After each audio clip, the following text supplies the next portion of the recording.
আচ্ছা, চাল কুমড়োর পাতার বড়া কিন্তু আমরা অনেকেই খেয়েছি। তো এবার চলো বাড়িতে তৈরি করা, মানে বীজ লাগিয়েছিলাম, হয়েছিল কুমড়ো পাতার বড়াগুলোকে আমি কিন্তু, মানে বড়া নয়, কুমড়ো পাতাগুলোকে কিন্তু আমি একটু নুন দিয়ে ভিজিয়ে রেখেছিলাম। আজকে করব বাঁশপাতি শুটকি দিয়ে কুমড়ো পাতা।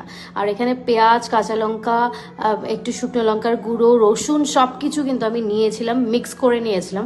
কুমড়ো পাতা যখন একটু সফট এলো নুন দিয়ে ভেজানোর পর, সাথে কিন্তু আমি নিয়েছিলাম একটু পেঁয়াজ, রসুন, যেই মানে আমি মশলাটা তৈরি করেছিলাম সেটা, ওপরে দিয়েছিলাম বাঁশপাতি শুটকিটাকে, তার উপর আবার একটু দিয়েছিলাম এই যে মশলাগুলো পেঁয়াজ দিয়ে যেগুলো মাখানো, আর কুমড়ো পাতাটাকে কিন্তু সুন্দর করে ভাজ করে নিচ্ছিলাম। একদম লোভনীয় না, মানে আমরা তো বাঙালি না, তো আমাদের কিন্তু এই খাবারটা অনেকেরই পছন্দ, মানে স্পেশালি আমি তো খুবই পছন্দ করি।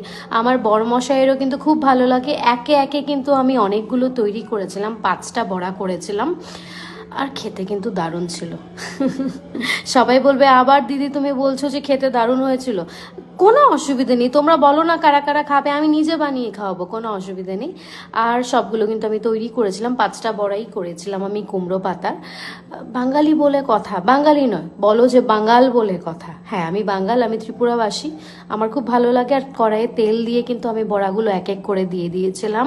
তারপর কিন্তু মোটামুটি ফ্রাই হয়ে এসছে, আর উল্টে পাল্টে দিচ্ছিলাম, কেন কি বোথ সাইড একটু ভালো করে ভাজা হলে কিন্তু সত্যিই দারুণ লাগে খেতে। কি বলো, তোমাদের কেমন লাগে?